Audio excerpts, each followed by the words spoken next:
Hello, myself Yogendra Pratap Singh and completed my graduation from NIT Agartala and मैं आप सभी का अर्शी सर के चैनल पे वेलकम करता हूँ।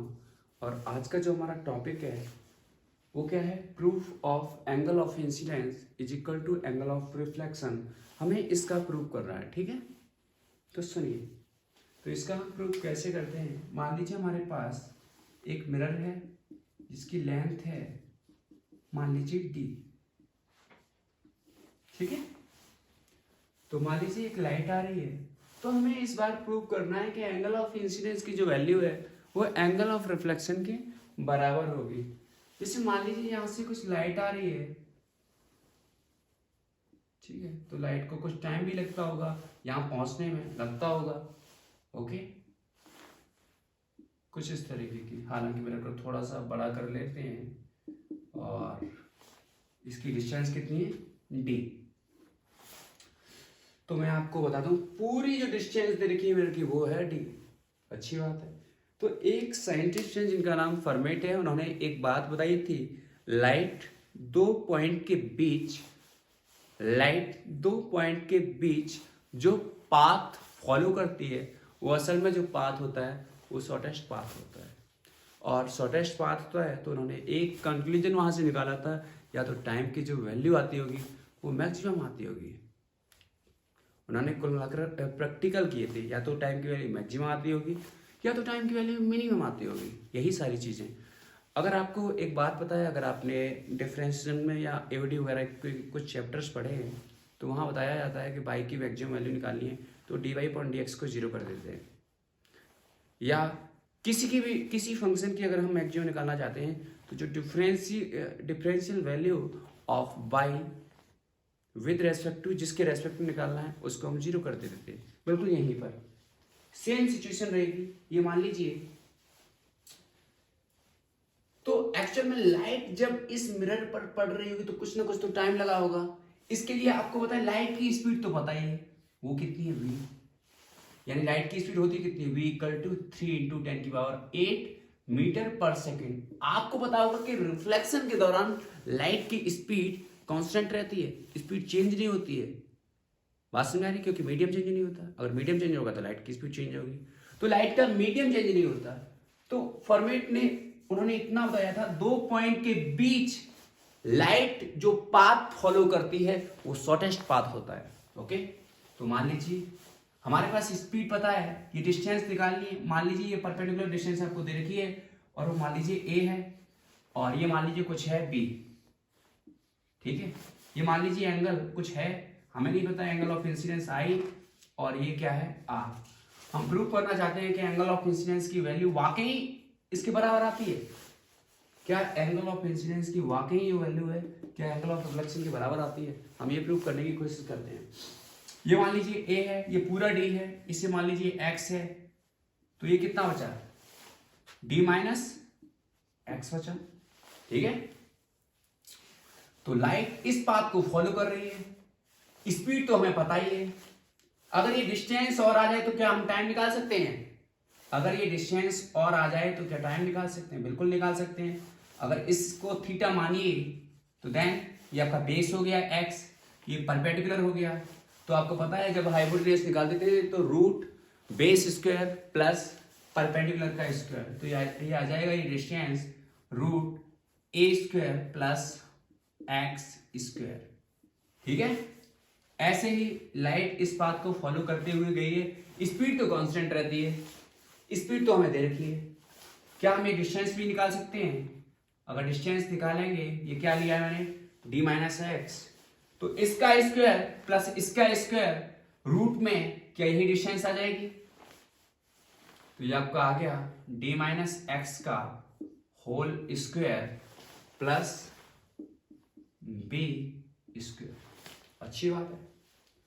तो अगर हम इसका टाइम निकालें, इसे t1 बोलें और इसके टाइम को हम t2 बोलें, तो t1 क्या आ जाएगा, डिस्टेंस कितना, ये पहले केस में आया रूट ए square plus x square upon speed कितनी, वही लाइट की स्पीड v। ऐसे ही अगर मैं t2 की बात करूं तो डिस्टेंस कितनी, रूट में कितनी है, रूट डी माइनस एक्स का whole square plus B square, ये टाइम आ गया अपॉन टाइम क्या होता है, डिस्टेंस अपॉन स्पीड, ये भी आ गया। टोटल टाइम की अगर मैं बात करता हूं तो वो आ गया मेरे पास अंडर रूट ए square plus x square upon V plus root कितना आ गया, देख पा रहे हैं, डी माइनस एक्स का whole square plus B square, और जो लाइट की स्पीड थी वो कितनी, वी। तो आप क्या करोगे, डिफरेंशियल करोगे, क्योंकि हमें पता है कि टाइम या तो मैक्सिमम लगता होगा या टाइम मिनिमम लगता होगा। तो इसकी कंडीशन क्या होती है, d t upon D x equal to 0। ठीक है, कुछ चीजें बता देता हूं डिफरेंशिएशन की, थोड़ा सा ध्यान दे देंगे तो डिफरेंस समझ में आ जाएगा। जैसे अगर कभी भी कोई फंक्शन है, रूट मान लो एक्स स्क्वायर दे रखा है, ठीक है, इसे मान लीजिए बाई, और आपको डिफरेंशिएशन निकालना है एक्स के रेस्पेक्ट में। थोड़ी सी चीजें बता देता हूँ, d y upon D x अगर आपको निकालना है तो पहले इसका एक फॉर्मूला टाइप का होता है, 1/2 रूट जो भी फंक्शन है वो लिख लो, जो भी फंक्शन दे रखा है, ठीक है, मल्टीप्लाई एक्स स्क्वायर का डिफरेंशियल कर दो, 2x, खत्म, तुम्हारा डिफरेंशियल आ गया जो भी है x upon root x square. ठीक है, जैसे मान लीजिए बाई इजिकल टू, ये कोई फंक्शन दे रखा है ए एक्स प्लस बी का होल स्क्वायर या ए एक्स प्लस बी, कुछ नहीं करना है, जो भी टर्म है उसको पहले 1/2 रूट की टर्म में ले आइए, 1/2 रूट जो भी फंक्शन है ए एक्स प्लस बी, फिर जो भी रूट के अंदर का है उसका डिफरेंशियल कर दीजिए। तो आपको पता है ए एक्स का डिफरेंशियल करोगे ए आता है, बी का करोगे 0 आता है, तो ये बात सुना रही ना।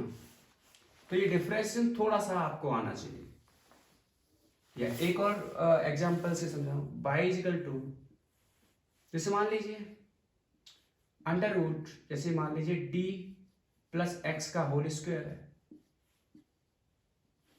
प्लस सी स्क्वायर है, कुछ नहीं करना, जो फंक्शन दे रखा है 1/2 रूट डी माइनस एक्स का होल स्क्वायर, जो फंक्शन दे रखा है उसे ले लो। ठीक है, फिर मल्टीप्लाई में इसका करना है, तो इसका कैसे करते थे, पावर को इधर ले आओगे, 2 इंटू डी माइनस एक्स, फिर आपको x का करना पड़ेगा -1 फिर प्लस 0। तो जब आप मैथमेटिक्स में जब डिफरेंशियल सीख जाओगे तो ये लल्लू डेरिवेशन लगेगा।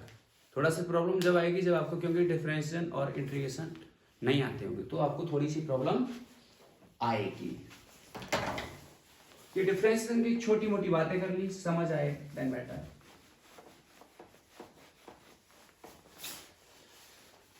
तो हमें टाइम का डिफरेंशियल करना है किसके रेस्पेक्ट में, एक्स के रेस्पेक्ट में। तो देखिए पहले हमें D t upon D x निकालना पड़ेगा, D t upon D x. आप देख पा रहे हो यहाँ पर 1/v, स्पीड तो कांस्टेंट होता है, अगर स्पीड कांस्टेंट होता है तो इसका तो डिफरेंशियल होगा नहीं। केवल डिफरेंशिएशन मैंने क्लास में भी आपको बताया है कि वेरिएबल टर्म का डिफरेंशिएशन होता है 1/v multiply D upon D X. तो डिफरेंशियल क्या होने वाला है, रूट ए स्क्वायर प्लस एक्स स्क्वायर, और किसका होगा plus under root D minus x का whole square plus B square. तो डिफरेंशियल तो हमेशा वेरिएबल टर्म का होता है। तो 1/v, इस प्रॉब्लम को अगर हम सॉल्व करें D t upon D X, तो इसका हम डिफरेंशियल करें, जो भी फंक्शन है उसे आप ले लीजिए 1/2 रूट की टर्म में 1/2 रूट ए स्क्वायर प्लस एक्स स्क्वायर। तो एक्स के रेस्पेक्ट में करना है तो ए स्क्वायर का तो 0 हो जाएगा क्योंकि ये कांस्टेंट है। एक्स स्क्वायर का करोगे कितना हो जाएगा 2x ठीक है। ऐसे ही अब इस टर्म का आपको डिफरेंशिएशन करना है x के रेस्पेक्ट में, तो इस टर्म का डिफरेंशिएशन होगा, इसका 0 हो जाएगा, प्लस 1 पहले इसे 2 रूट के फॉर्म में लिखिए, 1/2 रूट d माइनस एक्स का whole square plus B square. जैसा फिर क्योंकि आपको इसका तो डिफरेंशिएशन होगा बट इसका 0, क्योंकि आप जिसके रेस्पेक्ट में कर रहे हो वो तो केवल वेरिएबल टर्म तो ये है, ये थोड़ा ही है, अगर ये नहीं है तो इसका 0 हो जाएगा। मल्टीप्लाई x की पावर n की फॉर्म, x की पावर n का जो डिफरेंशिएशन होता है पावर आगे ले आते थे nx n माइनस 1, तो ये हो गया 2d माइनस एक्स, और पावर में से एक कम करोगे 1 रह जाएगा, राइट। फिर इसका भी करोगे, d का तो 0 हो जाएगा, माइनस एक्स का माइनस 1, जैसा और नो। तो 2 से यहाँ 2 ब्रेक हो गया, तो हमारे पास फाइनली dt/dx की जो वैल्यू आ गई वो कितनी आ गई, 1/v। यहां से हमारे पास जो वैल्यू आ गई वो आ गई x/√a² minus X square, plus ये जो वैल्यू आ गई वो आ गई d minus x upon under root, ये माइनस में आएगा क्योंकि माइनस है, देख लीजिए -1 का मल्टीप्लाई 1 से किया तो माइनस का 1 आ जाएगा, तो ये यहाँ माइनस आ जाएगा, minus d minus x upon d minus x का होल स्क्वायर प्लस b का होल स्क्वायर। यस और नो। तो हमारे पास ये आ गया आपका डिफरेंशिएशन, इसकी वैल्यू को हमें 0 के बराबर करना है। अगर हम जैसे ही इसे 0 के बराबर करते हैं तो आपको एक चीज समझ में आ गई होगी, 0 is equal to 1/v root में x upon √a² minus X square, तो ये आ गया minus d minus x upon root a minus x का whole square plus b square. Yes और नो। तो देखिए, तो ये टर्म तो बच्चों 0 के बराबर चला जाएगा, v अगर 0 की तरफ चला जाएगा ये 0 हो जाएगा कि नहीं। तो यानी कि अगर ये सारा फैक्टर अगर 0 के बराबर चला गया तो आपको ये केवल ये वाली टर्म बचेगी। अगर मैं इसको रिमूव कर दूं, क्योंकि ये 0 की तरफ चला जाएगा तो रिमूव हो जाएगा, तो एक टर्म को जैसे ही आप इधर लेके आओगे तो ये हो जाएगा d minus x upon √a minus x का whole square plus b square, और एक बचेगा x upon √a² minus X square. Yes और नो। तो यहां से अगर एक चीज है, अगर ये एंगल ऑफ इंसिडेंस I है तो ये भी कितना बचेगा, I बचेगा, ठीक है। और ये आप देख पा रहे हैं ये R है तो ये भी कितना होगा, R, अल्टरनेट एंगल है ना। तो यहां से अगर आप एक चीज देखिए तो साइन I की जो वैल्यू आएगी वो कितनी आएगी, परपेंडिकुलर x अपॉन हाइपोटेनियस।